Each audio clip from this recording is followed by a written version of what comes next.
I was 53 years old before I understood why I found it so difficult to ask for help. Not practically, emotionally. Why, when I was struggling, really struggling, my first instinct was always to close the door, handle it alone, and tell everyone I was fine. I thought it was strength. It took me another decade to understand it was a pattern, one I hadn't chosen, one that had been handed to me before I was old enough to know I was receiving it. Carl Jung called it the shadow, and once I saw it, I couldn't unsee it.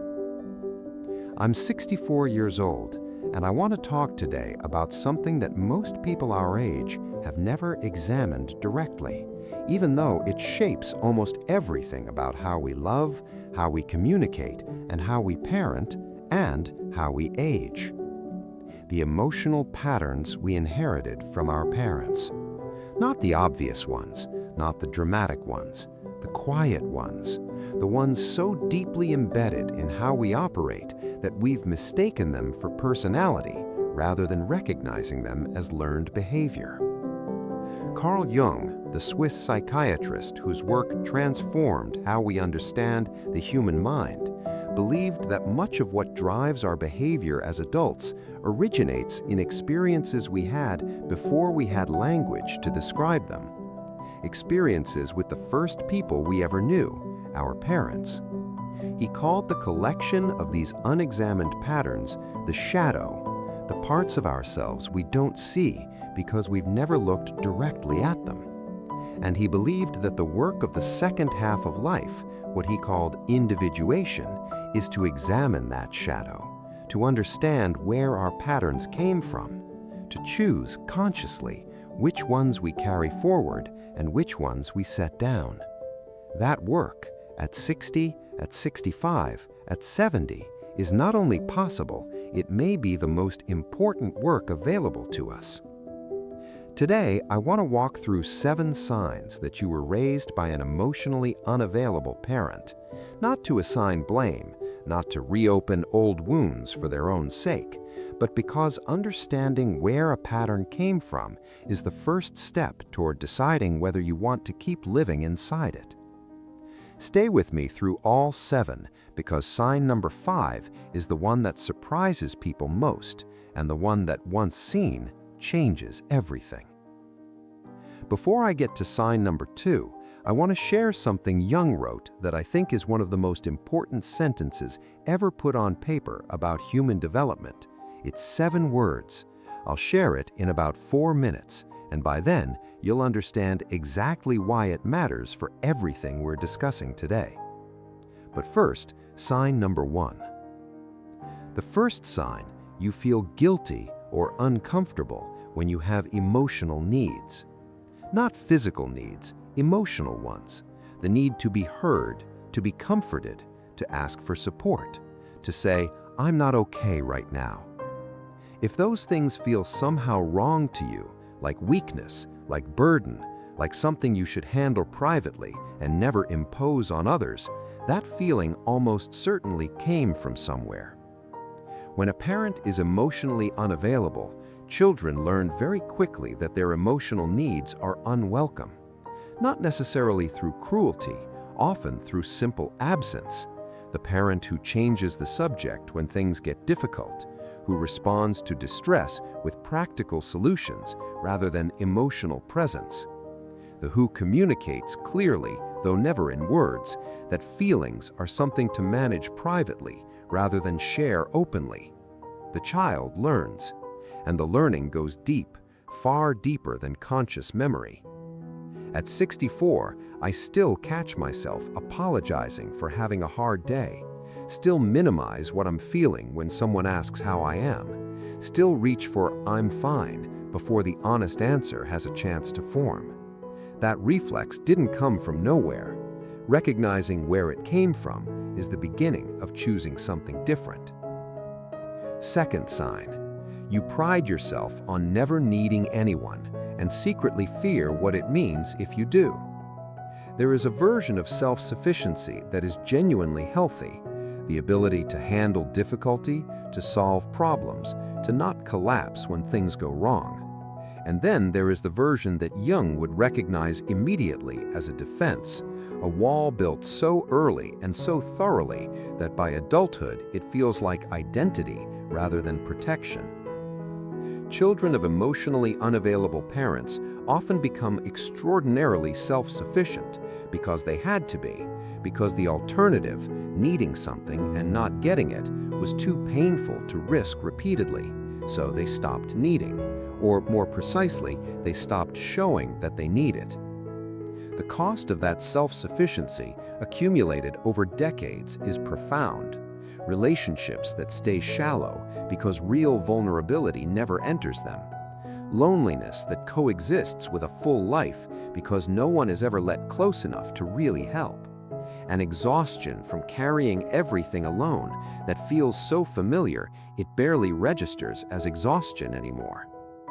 My friend David, 67, one of the most capable men I know, told me once that he had never in his adult life asked anyone for help with something that truly mattered to him. He said it with something like pride. It took him a moment to recognize the sadness underneath it. Third sign.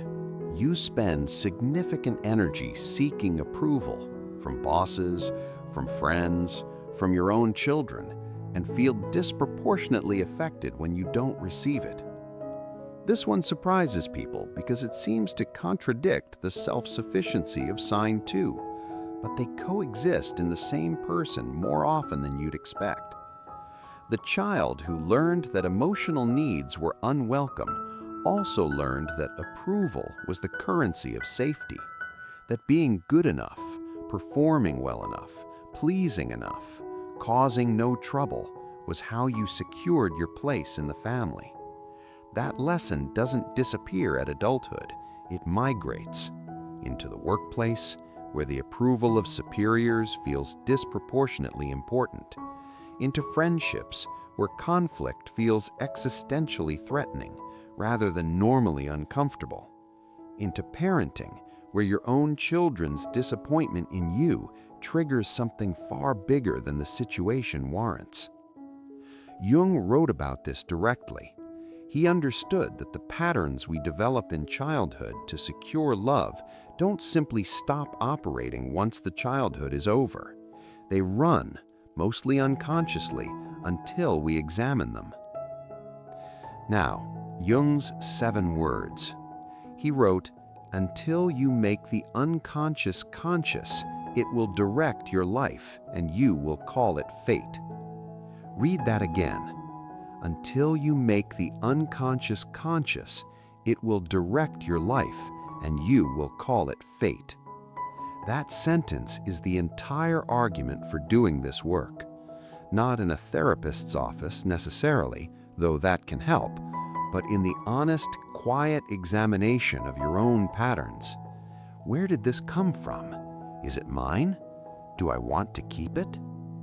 The next 3 signs are where that examination gets most specific and most useful. 4th sign. You find it genuinely difficult to trust people, even people who have consistently shown themselves to be trustworthy. Trust is built on early experience. When the first people we depended on were reliably present, emotionally available, consistent, responsive, we develop something psychologists call secure attachment, a baseline expectation that people can be counted on. When those early people were inconsistent, warm sometimes, distant others, present physically but absent emotionally, we develop something different, a watchfulness, a waiting for the other shoe to drop, a difficulty fully relaxing into relationships because some part of us learned early that people disappoint. At 64, I noticed this in myself most in new relationships. A new friendship, a new professional connection, there is always a part of me waiting for the moment the person reveals they are not what they seemed. Not because I've been badly treated, because some old part of my nervous system is still running the risk assessment it learned in childhood. Recognizing this is not the same as being fixed of it, but it is the beginning of being able to say, this response belongs to the past, The person in front of me deserves to be seen as they actually are. Fifth sign, the one that surprises people most, the one that once seen changes things. You have repeated your parents' emotional patterns with your own children, without meaning to, without noticing, often in the very ways you most wanted to avoid. Jung called this the repetition compulsion, the unconscious tendency to recreate familiar emotional dynamics, even when we consciously intend to do the opposite. We swear we will be different from our parents, and then we find ourselves, in moments of stress, in moments of conflict, in the ordinary exhausted moments of parenting, responding in ways that sound disturbingly familiar. Not because we are our parents, but because the patterns are in us, learned before we could choose, running beneath consciousness, emerging most reliably when we are most depleted. I have had moments with my own children, specific moments I could name, where I heard my father's voice come out of my mouth. Not his words exactly, his emotional register, his way of closing down when things got difficult, his preference for resolution over presence. Those moments are painful to admit, but they are also, Jung would say, precisely the material of individuation, of becoming, in the second half of life, more fully and consciously yourself. The question is not whether you repeated patterns. Almost everyone does. The question is whether you are willing to see it, to name it, and where it still matters, to do something different. It is not too late to have a different relationship with your adult children than the one your parents had with you, but it requires seeing clearly first. Sixth sign, you avoid conflict at almost any cost and have spent significant energy in your life managing other people's emotions to prevent it. Children of emotionally unavailable parents often become exquisitely sensitive to the emotional states of the people around them. They learned early to read the room, to detect when a parent's mood was shifting, to adjust their own behavior preemptively, to smooth things over before the tension became something worse. That skill, and it is a skill, genuinely useful in many contexts, comes at a price.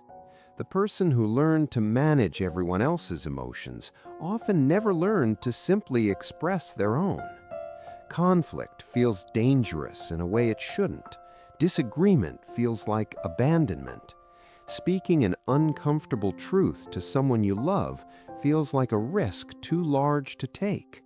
And so things go unsaid, needs go unvoiced, relationships stay comfortable and surface, and the quiet resentment of a lifetime of swallowed words accumulates into something that is hard to name but impossible to miss.